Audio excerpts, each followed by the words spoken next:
राज्यसभा सांसद स्वाति मालीवाल से बदसलूकी मामले में वार पलटवार का दौर लगातार जारी है। घटना पर उपराज्यपाल की प्रतिक्रिया भी सामने आ गई, जो आम आदमी पार्टी को फटकार लगाते हुए नजर आए हैं। इसी से जुड़ी 1 मिनट की रिपोर्ट आपको दिखाते हैं।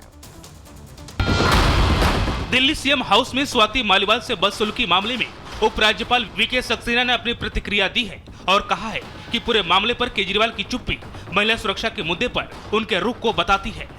उपराज्यपाल ने पूरे मामले पर दुख जताते हुए कहा कि सबसे गंभीर बात तो ये है कि घटना मुख्यमंत्री आवास पर हुई और सीएम के सबसे करीबी सहयोगी की इसमें भूमिका है। अब आम आदमी पार्टी ने स्वाति मालीवाल पर बीजेपी के लिए काम करने का आरोप लगाया है और कहा है कि इसी बहाने बीजेपी अपने चुनाव को उठाना चाहती है। आपका दावा है कि बीजेपी बुरी तरह से हार रही है और डूबते नैया के लिए स्वाति मालीवाल ही सहारा है। वहीं दूसरी तरफ मामले की जांच कर रही एसआईटी विभव को लेकर मुंबई पहुंची है। सूत्रों के मुताबिक एसआईटी को विभव के आईफोन्स के डेटा की तलाश है, क्योंकि विभव ने घटना के बाद अपना फोन फॉर्मेट कर लिया था। पुलिस को गुरुवार रात तक विभव को कोर्ट के सामने पेश करना है, क्योंकि उसकी रिमांड गुरुवार रात को खत्म हो रही है। Bureau report, Republic Bharat.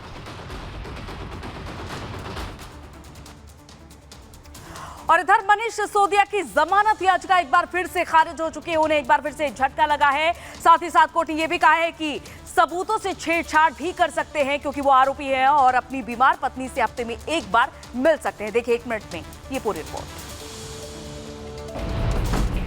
Sisodia की जमानत की आस एक बार फिर अधूरी रह गई। शराब नीति से जुड़े मनी लॉन्ड्रिंग मामले में दिल्ली के पूर्व डिप्टी सीएम मनीष सिसोदिया की जमानत याचिका दिल्ली हाईकोर्ट ने खारिज कर दी है। हालांकि हाईकोर्ट ने उन्हें हफ्ते में एक दिन अपनी बीमार पत्नी से मिलने की इजाजत दी है। हाईकोर्ट ने अपनी टिप्पणी में कहा है कि यह केस सत्ता के दुरुपयोग का है।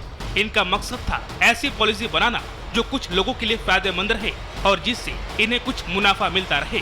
कोर्ट ने यह भी कहा कि सिसोदिया प्रभावशाली व्यक्ति हैं। कई लोगों ने उनके खिलाफ स्टेटमेंट दिया है, इसलिए इस संभावना को नहीं नकारा जा सकता कि वे जमानत पर बाहर आकर इन लोगों को बयान बदलने के लिए कह सकते हैं। वहीं राउज एवेन्यू कोर्ट ने सिसोदिया की न्यायिक हिरासत 31 मई तक बढ़ा दी है। सिसोदिया करीब 15 महीने से तिहाड़ जेल में बंद है। उन्हें सीबीआई ने 26 फरवरी 2023 को गिरफ्तार किया था। वहीं आम आदमी पार्टी ने दिल्ली उच्च न्यायालय के फैसले से सम्मान पूर्वक असहमति जताई है। अब आप जमानत के लिए सुप्रीम कोर्ट का रुख करेगी।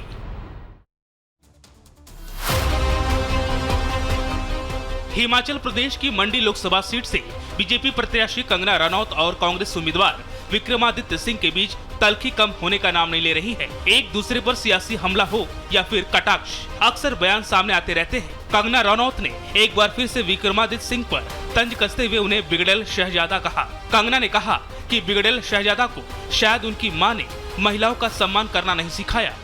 ऐसा बिगड़ा हुआ ये जो शहजादा है, ये जो वहाँ पे एक दिल्ली में बैठा हुआ है, ऐसा बिगड़ा हुआ शहजादा, और एक यहाँ पर भी है। खुद कमाया किसको खिलाएगा? एक चोरों की सरकार को जो है हमने जड़ से उखाड़ के फेंकना है। इससे पहले भी कंगना रनौत कई बार विक्रमादित्य सिंह पर तंज कस चुकी हैं, तो वही विक्रमादित्य भी कई बार कंगना को लेकर विवादित बयान दे चुके हैं। Bureau report, Republic Bharat.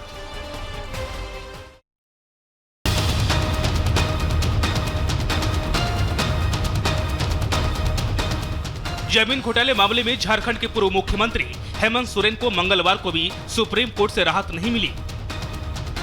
आज फिर इस मामले में सुप्रीम कोर्ट में सुनवाई होगी।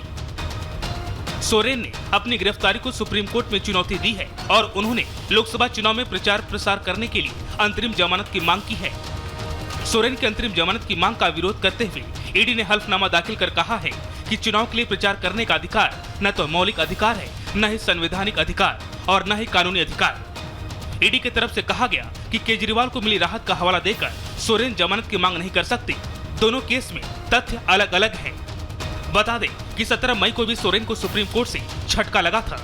कोर्ट ने उन्हें तत्काल राहत देने से मना कर दिया था। सोरेन को ईडी ने 31 जनवरी को रांची से गिरफ्तार किया था। Bureau report, Republic Bharat.